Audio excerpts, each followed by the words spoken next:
You're listening to the Filmspotters podcast, the number one film podcast hosted by Tom and Isaac. A reminder that we are a non-profit podcast and any proceeds will go to charity. Enjoy the show.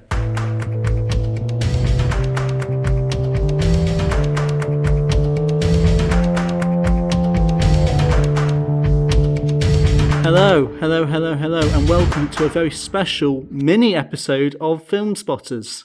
Woo! Woo! As always, I'm Isaac, I'm your host. I have my co-host Thomas Blake over here. You won't be able to hear him because we haven't got his microphone working. Haven't got it sorted. You alright, Tom? You don't need to shout. I'm just matching your energy, mate. Just matching your energy. Cool. We also have our silent warrior, producer Sam. He's here as well. How are you, Sam? It's cold. Oh my god. He's mocking so hard. But we also have a very, very, very special guest on. I'm that special. Do you want to introduce yourself? Yeah, I'm Ollie. These guys know me as president of student cinema, but I also like to think I'm a sane human being elsewhere. Perfect.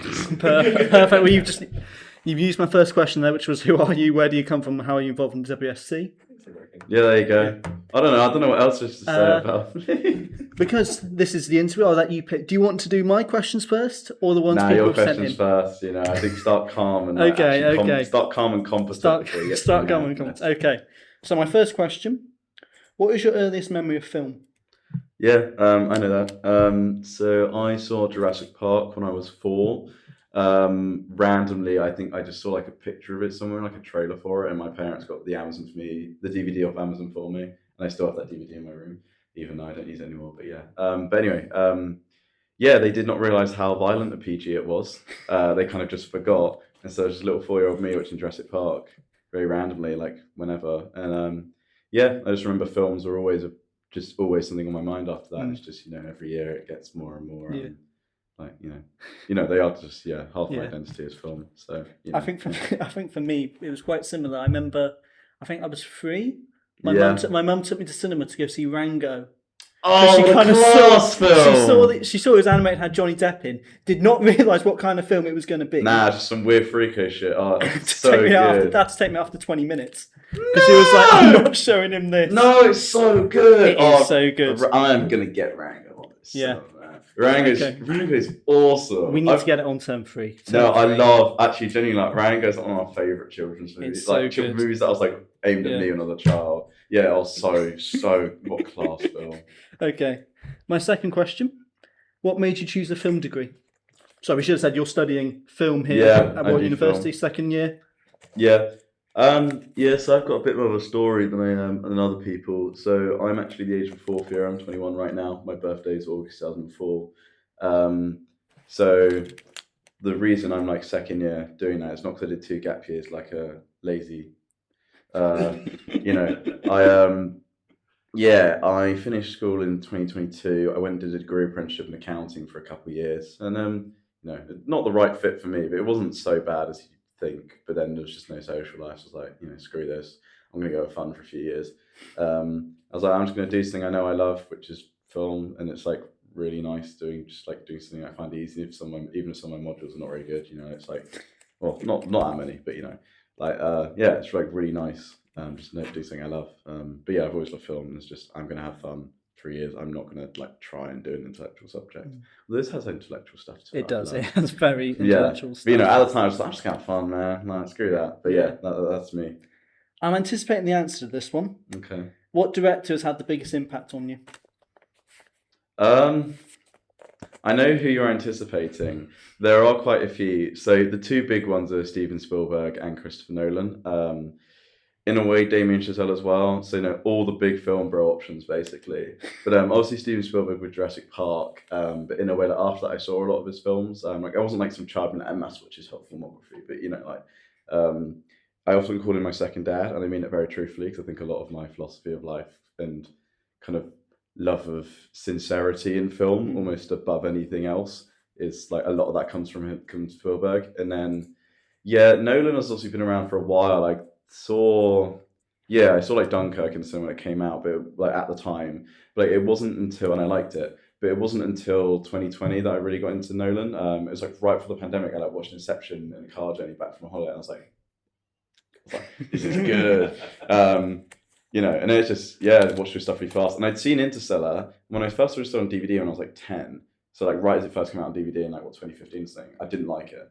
I was like into it. I was like, okay, it's all right. And then the ending was just like so baffled. I was like, what is this? And then I rewatched that at the end of like Nolan binge, and I was like, oh. And I remember like when I actually understood what was going on in the ending, I was like, I literally did like Danny DeVito. I get it now, like tears of joy. Yeah. But there's a lot of keep having.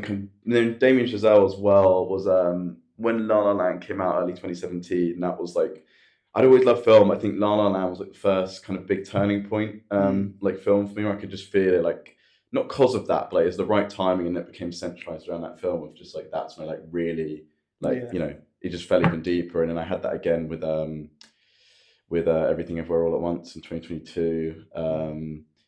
I had it a bit with I got huge into Paul Thomas Anderson last year. Like in a way, I was like, I can't believe he's not been there my whole life. Again, these are all the filmer options, but oh well. No, it's my taste. Like Phantom Thread and The Master and Punch Drunk Love are like three of the most extraordinary things I've ever seen. And it's just like that for me, like big turning point in, again, like just how I read and am able to do movies. And so it's a very long-winded answer, but there's a lot, but the big two are Spielberg first, Nolan second. Perfect.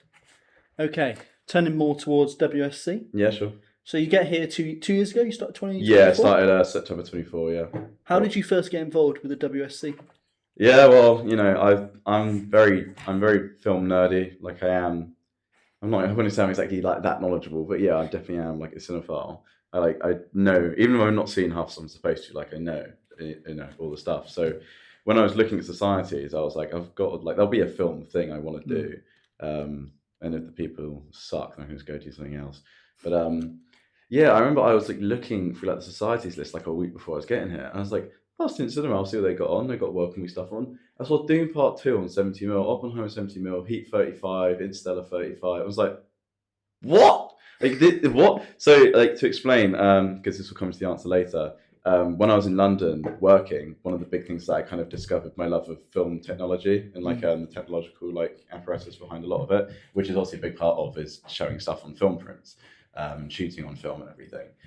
So I went to like the Prince Charles and the South Bank like loads and loads and loads, and so I like learned like what those formats can look like and all that stuff. So that's where I first got into in like 23. So because I was a big nerd about that stuff and a big film guy, I was like, wow. When I saw like this little shoot, someone was showing like Oppenheimer and essentially for £4, I was like, of course I'm.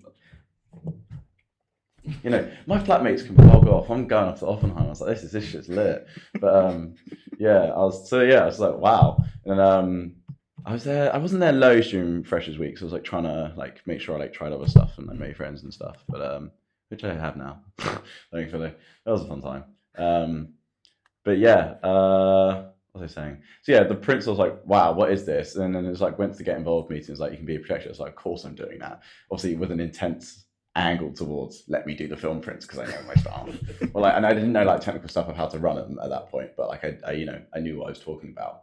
I did the proj interviews. I got in as a proj. Don't know how, because it's basically a vibe check, and I was just like drawing like terrible things on like paper or whatever. But I got into it through that project, and I just became I was good friends with my flatmate, good friends with my course mates. And then WSC was like my main thing like on the side last year.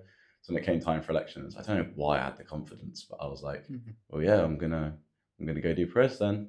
No idea why the hell I had the balls. I mean, I think it's partly because I was like, look, I can prove that I can do it as a first year because I've worked. Like I'm not really a first year. But yeah, that was me. Yeah, but it's really just the people are what keep me around. I love movies, but like in a way, it doesn't feel like the cinema to me. Just not to call it bad, but because I'm so aware of kind of like the mechanics of it. Like I'm there to watch the movie, but it doesn't feel like I'm kind of going to the cinema. Like last night when I went to like Wuthering Heights, regardless of the movie, like me paying for a ticket and like going with friends, what show games like that actually feels like the cinema to me. Yeah. But so my point is that it's the people that have really kept me around, and sometimes when it gets quite stressful, it's just you kind of like go out with a bunch of them to the pub, and it's like like you guys, it's just like Yeah, I don't mind this place. I'll stay around. Yeah. You briefly mentioned projecting. That's a perfect segue into my next question. Yeah. Do you find a difference between at the WSC how you feel watching a film, just watching it, and projecting it? Yeah. What is that difference? Yeah, so this question is presuming you're running digital, because digital, once you learn the process, it becomes quite automatic. Like I could do it, not with my eyes shut, like I can just like kind of fade out, like to put my music in my headphones, like do it all without thinking really. Once you like know the routine, understand the different things that are going on. But yeah, because once you've hit play, as long as you're present around the area, even if you're watching, you can watch the movie. You don't need to be in a projection room. So yeah, if I'm watching a film, I'm projecting. Like you can still enjoy the movie. Like I did La La Land late recently, and that was just like, oh, that was marvelous. Like, because I saw a tiny bit of the earlier show. I was like, this is not loud enough. So just turn up louder, and it still wasn't loud enough. I'm also probably maybe deaf, or deafening myself. That's for sure. But anyway, but yeah, it's when you're working a show, you're kind of aware of getting it running. You can't actually go sit and just chill until the ads are done, like you see in the first like 30 seconds of the movie to check it looks and sounds okay.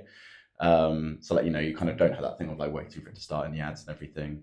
It's not to say it's worse. Like you can still watch the movie, but you're kind of more aware of what's going on. You kind of like go like, especially if it's something you haven't seen before, you've got to be aware of. Be like, oh, is this about to end? And like just keep an eye on the time so you can go up and hit the lights at the end.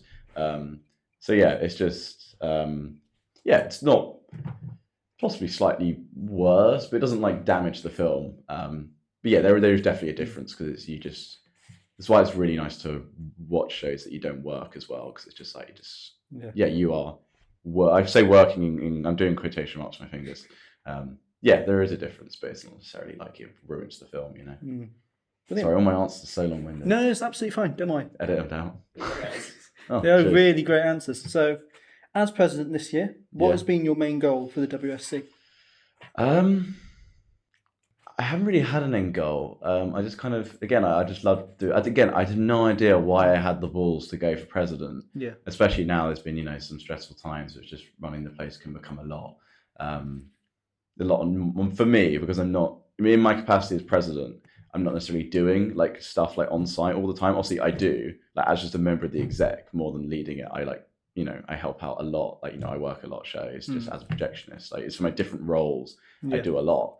But purely as president, there's like not so much you have to specifically do. You've just got to keep everything in your mind and like learn what's going on, know the mechanics, know what's struggling, who you can go to, and if not, figure out a solution. You do it with everyone. It's not like my word is final. Like, there's kind of a split decision and I'll go, that's what I think, but it's like never, like all of us on the exec are like all really good friends. So it's just like, you basically like lock in with your mates for a bit, actually like talk about it. But yeah, sorry, that's my long way to say, I don't really have an end goal because it's just kind of keeping a track on things and making sure it's well. But I think I've just wanted to make it very relaxed and friendly, because I think when I got there, and this is not a criticism of the way it was before, it was just a slightly different vibe, and not bad. I don't know quite how to describe it. It was a different vibe. I would say maybe slightly less relaxed, which is not to like criticize how it was before. I just feel like the main thing I have done just as a friend to like, because I'm friends like you guys, like so many people who run it, my circle at work is WSC. My main thing, and this has not been a goal, it's just kind of ended up being the effect I've noticed is just trying to be pretty relaxed about stuff, and just I think the vibes are calmer. I say friendlier, which is not to say I was unfriendly before. It just feels like it's kind of I feel like the place has become a bit chiller. I mean, people, you do it when you run the place, like you do have to take it seriously, because you are basically like running kind of a business. Not like fully that way, but like you do have to take it seriously when you're actually running it, but at the same time like making the atmosphere of the place quite relaxed and quite very friendly. And like I don't know what it is. I mean, a lot of my friends who are like on different sites as well have noticed the same, but like this year, like your guys' year of like new first years, like so much more enthusiastic than like my year group was. Like, and it's not to say I wasn't, because there was a general sense like the societies, like, they were doing what they were doing, but they weren't like having their best years ever. But this year, like loads of places are like, huge, like shoot up in membership, way more active, like way more kind of excited to like do the stuff and like be part of societies. It's like the membership's like shot up this year. We're only just now halfway through the year, and we're 1,100 people. yeah, that's about what it's at right now. It's like last year I think it capped at 950, and that was at the end of the year. Which is not to say having less members makes you less good. That's not what I'm saying. It's just like that's kind of the fact we're halfway through the year and we're like well above like last year. It's just mental. And I think apparently the few years before that were kind of like similar vibe in terms of like there were people with like where last year there were some movies I'd go, yeah, that's getting 20 to 30, like fine. That was just how it was. This year it's like it's getting 50, and I'm like, why? Like what? Like last year, it was just an accident, for example. Not like an off the radar movie. Like people are very aware of it. You know, people in the film scene are very aware of it. But like last year, just the vibe of last year, just because of how like the audience kind of flow worked, was you'd get 20 to 30 people on a Tuesday night for that. This year we're getting 60. It's like, what? Like people just want to be there, and like you know, the steward front is mental. Like, and we had loads of stewards signed up like start this year with you guys. It's like all of the slots the rest of term just like booked out within like a couple of weeks. It's like people like actually like trying to get slots, and so mental stuff. But it's just sorry, I'm going on a tangent. No. The point is, I'm not at an end goal, but I feel like the place has been kind of a bit chiller, a bit calmer, and it's just got a very friendly vibe now. Which is not to say it didn't before, but I just feel like maybe, I don't know. And I'm not attributing that to me. I think that's a lot of my way of doing things is I refuse to get stressed unless I really need to. And I do when I need to. But thankfully that's actually not loads. So just, it's a chill place. And I think that's kind of the whole group because we're all good friends. And My final question before we move on to the amazing submissions from our fans. What do you hope to do after your degree with your film? No idea. No idea? Because I quit the job and went, like, screw it. I mean, I'm having fun, man. Like, I don't care. So I would like to do something in the film industry. What exactly that is, I don't know. Maybe something techie behind the camera because I do love that stuff. Maybe something, probably something quite people facing. Again, that's kind of one of the things I learned with accounting is like I want to do a job where I'm actually working with and for people, not making a spreadsheet on behalf of someone who's obliged to pay my company to have me there.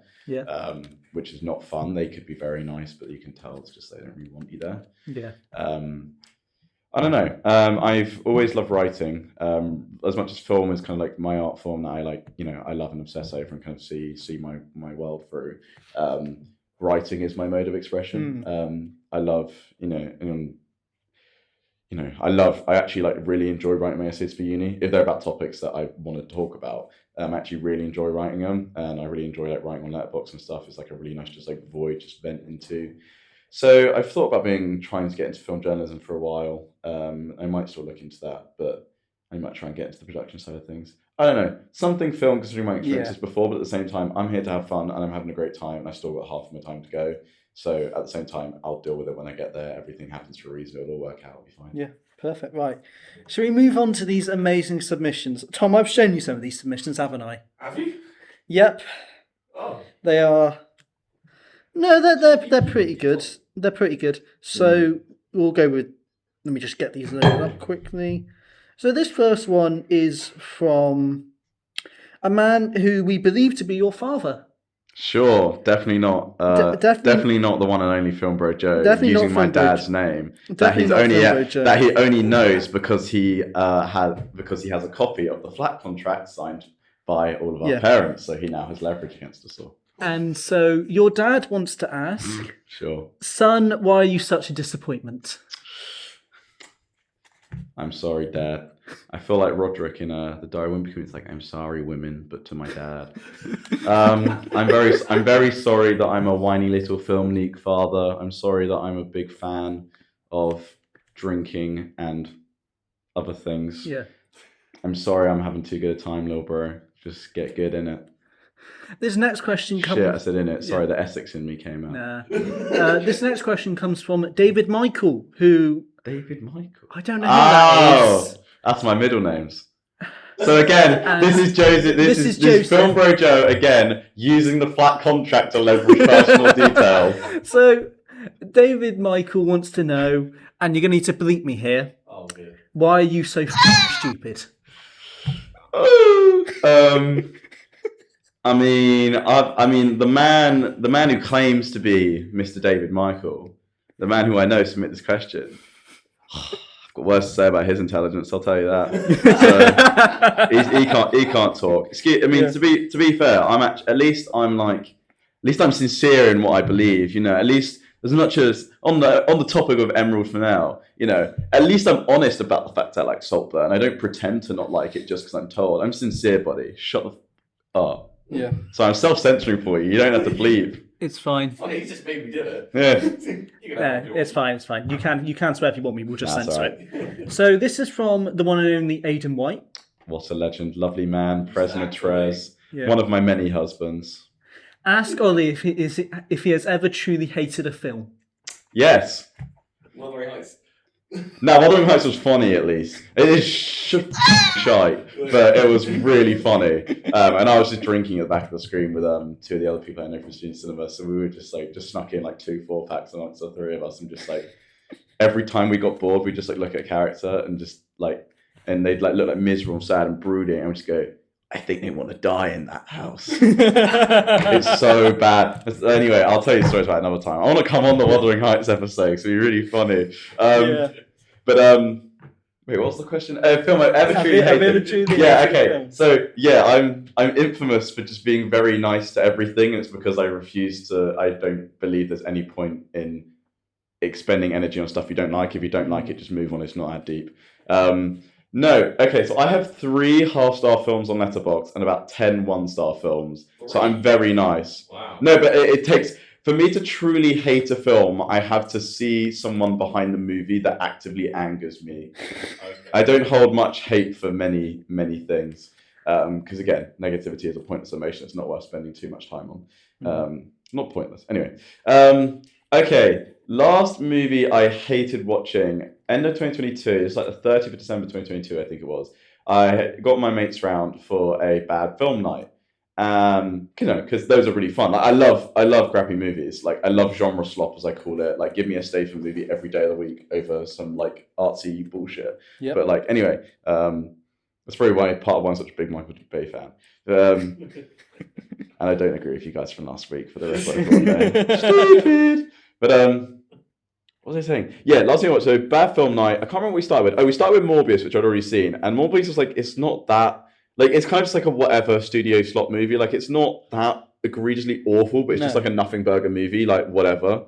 It's like, yeah, it's like not offensive in any way. So we had the 10, it hit midnight. I was like, and like 20 minutes later, everyone's like, what did we watch earlier? Like, we already forgotten. And I'd already seen Morbius on a plane. Which is probably the best way to watch it, with Saudi censorship whenever there was any violence or something, which was hilarious. But anyway, yeah, so we did that, and afterwards I was like, "Oh, lads, we're watching Cats." It's like I'm hosting. I've waited 3 years to watch Cats drunk with friends, and they're like, none of them realized it was a musical. So when it started, they wanted to like kill themselves. It was so funny, but that was class. The point was that I'd gotten like really drunk during Cats, and so I was kind of like really like, you know, in my chair having a good time in my head. And then I was like, well, what are we watching next? I was like, oh, we should watch B-Movie. And we're like, yeah, that seems like a great idea. No, B-Movie is one of the worst films I've ever seen. And it's so bad, but I would still put on a WC schedule because it'd be funny. It would be very funny to I think if I watched it sober, I wouldn't hate it so much. I don't think I would think it's good, but I don't think I'd hate it because I was like really drunk. And like I was playing a game, so I thought that most of the movie's jokes were wordplay on the word be, as in like the verb versus the noun. And I thought most of the time it was jokes about be, but it was using the verbs. It was like, I no longer wish to be alive, rather than like, I am a bee, if that makes sense. So I was like, every time they use it as in the noun be, I'll take a little drink. And I'd had like vodka orange or something in like my glass. Turns out, no, they just shit a joke right in, and they just say the word be the whole time. So I was getting more and more drunk and angry. And then like halfway through, I was like, right, guys, I need the loo badly. Not to throw up. I was like, and I was sat on the loo for like an hour. Well, it was in fact about half an hour, still very long, but it felt like I was on there for ages. So I was just like, I was like struggling. And then my mate's like, when I came out, my mate's like, right, Ollie, I think you should stop doing this game. I was like, I was about to say the same. It's like, but let's rewind 30 seconds. And then drink for like that section, and then you're done. I was like, I knew exactly what I was about to get, but I was like, yeah, fine. And there was a section in the movie where Barry's having a dream where he gets famous in the swimming pool, and everyone starts chanting B, B, B, B. I was like, poured myself a whole thing, and just downed it in one go, and I was just utterly miserable the rest of that film. So that was the last time I truly hated, although I don't think the film was probably as bad as I thought it was. I just hated watching it.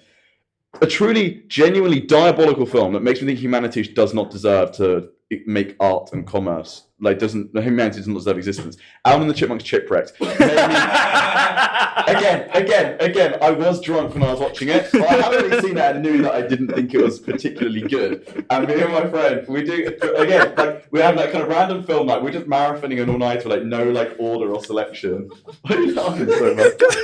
It's Alvin and the Chipmunks Chipwrecked. It's awful. It's one of the worst films I've ever seen. Oh. But like, yeah, it's just like every time. This is the third movie now all night. We started with Jack and Jill, the Adam Sandler. It was actually really funny. Yeah. Like, not a good film at all, but actually quite entertaining.